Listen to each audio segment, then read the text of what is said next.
बच्चों NCERT pattern पर आधारित कक्षा 10th में आपका स्वागत है। बच्चों मैं आज बहुत ही महत्वपूर्ण और बेसिक चीज़ें बताने जा रहा हूँ। जो आज पढ़ेंगे त्रिकोणमिति का परिचय। त्रिकोणमिति का परिचय, ठीक है। इसे इंग्लिश में बोलते हैं इंट्रोडक्शन टू ट्रिग्नोमेट्री, ठीक है। ट्रिग्नोमेट्री ट्री, ये ट्री का मतलब होता है तीन, जिसका अर्थ होता है तीन, जिसका अर्थ होता है तीन। और ये गौन, GON, गौन है भुजा, भुजा। और ये मैट्री, मैट्री इसका अर्थ होता है, जिसका अर्थ होता है माप, तीन भुजाओं का माप, तीन भुजाओं का माप जिसे बोलते हैं त्रिकोणमिति, तीन भुजाओं का माप।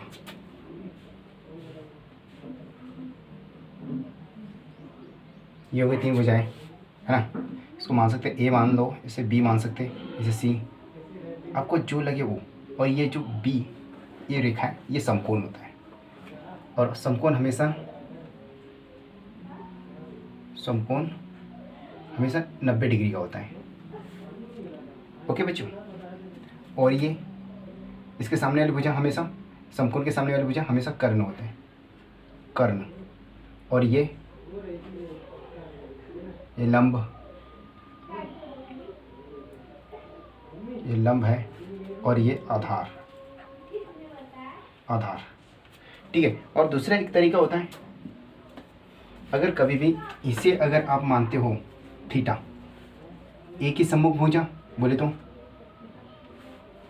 कोण, कोण ए के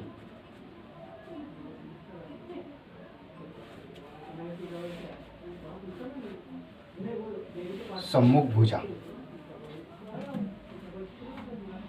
सम्मुख भुजा, ओके। और ये नीचे वाली बोल सकते हैं इसको संलग्न भुजा, जिसे आधार बोलते हैं। कोण ए की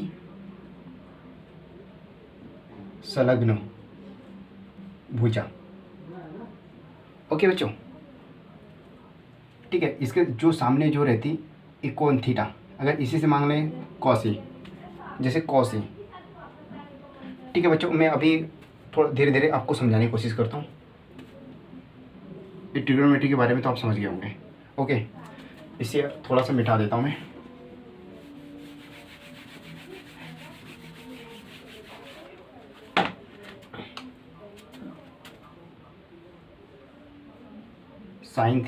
sign theta, cos theta, cos theta, tan theta, cot theta, और ये सेक थीटा, कॉसेक थीटा, ठीक है। इन्हें कैसे आसानी से अपन याद रख सकते हैं वो मैं आपको आगे बताऊंगा। इन्हें इतने ही हैं जो 6, इन्हें आपको बहुत महत्वपूर्ण है और याद रखना है, ओके। इसे याद करने का सिंपल तरीका है लाल बटे कक्का,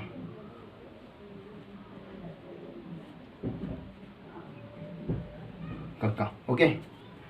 साइन है, साइन थीटा, और ये कॉस थीटा, और ये टेन थीटा, ठीक। उसके बाद फिर इस इधर से लेना पड़ेगा टेन सेक कॉसेक, ये हो जाएगा कॉट, कॉट, और ये सेक थीटा, और ये कॉसेक थीटा। थीटा की जगह आप ए भी मान सकते हो, ओके। ये लाल बटे कक्का से आसानी से आप याद रख सकते हो, ठीक। और लाल बटे कक्का, ठीक। ये दोनों हमेशा याद रखना, ये दोनों एक दूसरे के अपोजिट रहते हैं, विपरीत रहते हैं, ठीक बच्चों। और ये टेन और कॉट एक दूसरे के विपरीत रहते हैं, और ये कॉस और सेक ये भी एक दूसरे के विपरीत ही रहते हैं। और एल का मतलब समझा देता हूँ। एल ये होता है लंब, ये आधार, आधार के यह है कर्ण, ये साइन थीटा, साइन थीटा। इसे कैसे याद कर रखोगे, एल अपॉन के मतलब लंब बटे कर्ण, लंब बटे कर्ण। अगर ये मानेंगे अपन, ये अगर थीटा है थीटा है साइन का, तो इसके सामने सामने वाली भुजा लंब रहेगा, तो लंब बटे कर्ण ये हो जाएगा, जैसे L अपॉन K, लंब बटे कर्ण। और फिर एक cos theta, cos theta, cos theta को A upon K, A means आधार, आधार, और K मीन्स, K मतलब कर्ण, कर्ण। ठीक है बच्चों। उसके बाद टेन ले लो, tan theta, tan theta L upon L बटे A, लंब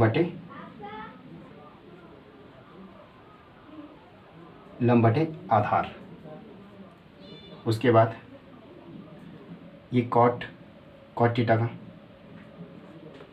कॉट थीटा, कॉट थीटा ये उल्टा जाएगा, A बटे L, आधार बटे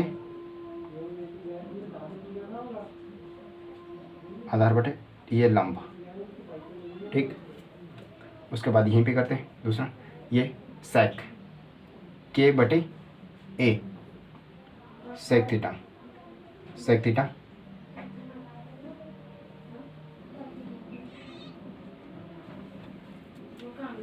K बटे A, इसे बोलते हैं कि कर्ण बटे आधार, आधार। और फिर उसके बाद एक कॉसेक थीटा, कॉसेक थीटा क्या होगा L, कर्ण बटे लंब। ठीक है बच्चों, इस तरह से आप आसानी से याद रख सकते हो। सिर्फ सिंपल ये अगर याद रह गया तो आप जो भी तरीका होता है उससे याद रखो तो बहुत बढ़िया होता है। ये सिंपल तरीका है, और इससे पहले भी आप पढ़े होंगे, कई जगह पे पढ़े होंगे, स्कूल में भी पढ़े होंगे अपने टीचरों से। ठीक है बच्चों, ये छोटा सा था प्रश्नावली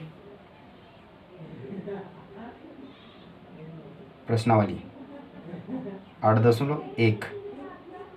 शुरू करने से पहले ये बेसिक चीज़ें जानना बहुत ज़रूरी है। अगर ये बेसिक चीज़ें जान गए तो आप वो पूरी प्रश्नावली आसानी से हल कर लोगे, कोई आपको रोक नहीं सकता, क्योंकि ये इन्हीं के बेस पे आधारित है।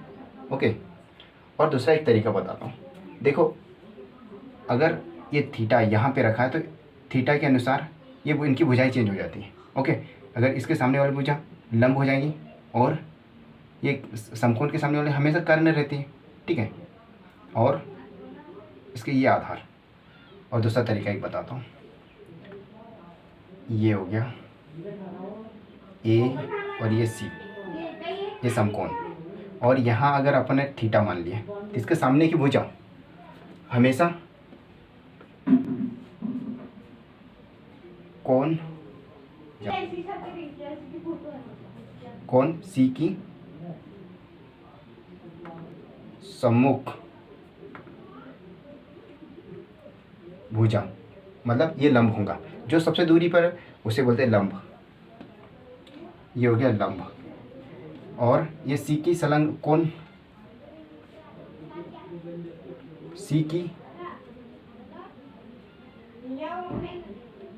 संलग्न भुजा, भुजा मीन्स आधार।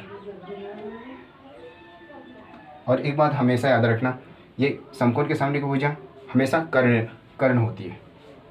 जो ये NCERT पैटर्न पर आधारित है, एक क्लास 10। ठीक है बच्चों, मैं ये छोटी चीज़, और ये हमेशा याद रखना, ये होता है ये दोनों, ये न्यून कोण। ओके, क्योंकि न्यून कोण हमेशा 90 से छोटा होता है, ये तो 45 हो सकता है या तो 60 हो सकता है। ओके, ये छोटी चीज़ें आपको समझाने की कोशिश की है। इसके बाद मैं प्रश्नावली 8.1 पूरे प्रश्न हल कर दूंगा। ठीक है, उन्हें भी आप समझिएगा। ठीक है बच्चों, अगर अच्छा लगा हो तो वीडियो को लाइक जरूर करें, और अपने फ्रेंड दोस्तों को शेयर जरूर करना, हो सके ऐसे बच्चे रहते हैं जो कोचिंग नहीं जाते, उन्हें भी ये फ़ायदेमंद हो सके। और चैनल को सब्सक्राइब जरूर करें। ओके, जय हिंद बच्चों।